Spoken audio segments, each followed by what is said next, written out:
படிப்பை முடித்தேன். ஸோ தமிழக வெற்றிக் கழகத்தில் இணைந்த பிறகு பதவி கிடைத்த பின் முதல் முறையாக என் பிறந்த மாவட்டத்துக்கு வருகிறேன். உண்மையிலே ரொம்ப மகிழ்ச்சியாக இருக்குது. இந்த நேரத்தில் ஃபஸ்ட்டு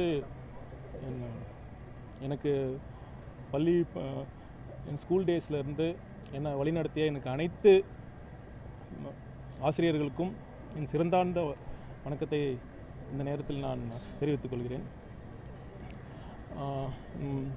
சேலம் வந்துட்டு ஃபஸ்ட்டு இங்கே கொள்கை தலைவர்கள் பெரியாருக்கு மாலை அணிவித்து விட்டு இப்போ ஜிஹெச்க்கு வந்து இந்த எவ்வளோ இது பண்ணியிருக்கோம்? 1,20,000 சார். அதில் இந்த எவ்வளோ முடியுமோ நாங்கள் பண்ணியிருக்கோம்.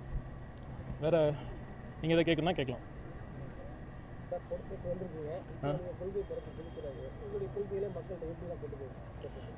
டெஃபினட்டாக இப்போ பார்த்தீங்கன்னா தளபதி மற்ற கட்சித் தலைவர்களுக்கும் என்ன வித்தியாசம்னா, தளபதி எப்போ வந்து பெரியார், அம்பேத்கர், காமராசர், அஞ்சலை அம்மாள், வீரமங்கை வேலுநாச்சியார் அப்படின்னு சொன்னப்போ தான் மக்களுக்கு, இந்த கால இளைஞர்களுக்கு அவர்கள் மேலே தேடி அவங்களுக்கு அந்த புத்தகங்கள் படிக்கணும் ஆர்வம் வந்தது.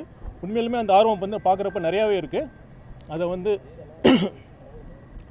நான் பல மாவட்டங்களுக்கு போயிருக்கேன். தமிழ்நாடு முழுசும் தளபதியோட கோட்டையாக மாறிட்டு இருக்கு. அதில் வந்து சேலம் வந்து இரும்பு கோட்டையாக இருக்கும். அதை வந்து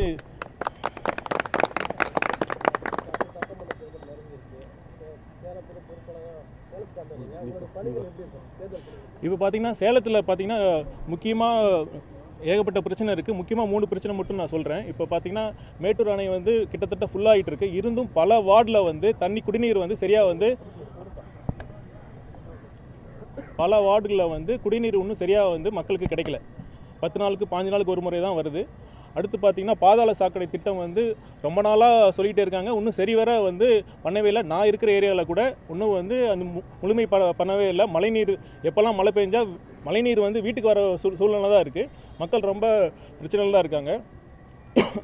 அடுத்து பார்த்திங்கன்னா வந்து சேலம் பார்த்திங்கன்னா மெயின் ரோட்டில் இருக்குது. பல ஹைவேஸ் இங்கே வந்து டச் ஆகுது. இருந்தும் வந்து சேலத்தில் வந்து பெரிய தொழில் வளர்ச்சி ஒன்றும் வரவே இல்லை. அதுக்கு கடந்த ஆட்சியாளர்கள் வந்து சேலத்துக்கு பெரிய முக்கியத்துவம் கொடுக்கவே இல்லை. இதுக்கான வந்து வளர்ச்சியை வந்து அவங்க வந்து கேட்டு வாங்கவே இல்லை. இதை வந்து தமிழக வெற்றிக் கழகம் வந்தோடனே இது ஃபுல்லாக சேலம் மாவட்டம் தலை சிறந்த மாவட்டமாக நாங்கள் மாற்றுவோம். சட்டமன்ற தேர்தல் வரப்போகுது. உங்கள் தலைவரோட விஜயோட சுற்றுப்பயணங்கள்லாம் எப்படி அமைப்பது, எப்போ இருந்து ஸ்டார்ட் பண்ணுவோம்? இப்போ 4ஆம் தேதி செயற்குழு மீட்டிங் இருக்குது. அதில் வந்து நாங்கள் பேசிட்டு விரைவில் தலைவர் நாங்கள் அறிவிப்பார். இல்லை அப்படிலாம் இல்லை, அதெல்லாம் இல்லை.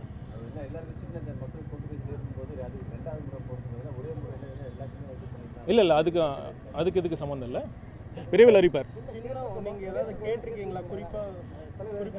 இல்லை, அது தேர்தல் ஆணையம் வந்து அதுக்கான ப்ராசஸ் ஆரப்ப நாங்கள் விண்ணப்பிப்போம். இன்னும் விண்ணப்பிப்போம். ஓகேவா?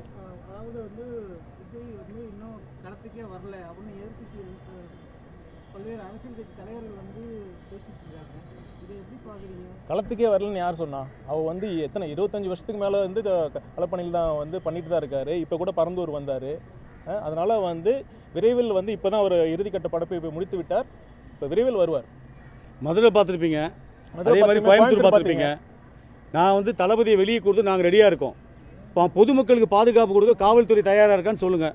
எப்போவும் நாங்கள் வெளியே கொடுத்து ரெடியாக இருக்கோம். தளபதி நாங்கள் பாதுகாத்த முடியும். பொதுமக்களுக்கு பயந்து தான் தளபதி அமைதியாக இருக்கார். வருவார் வெளியில், அப்போ தெரியும்.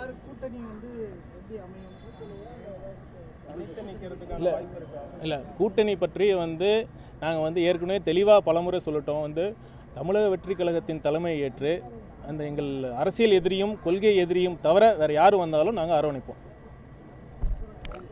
Right, thank you.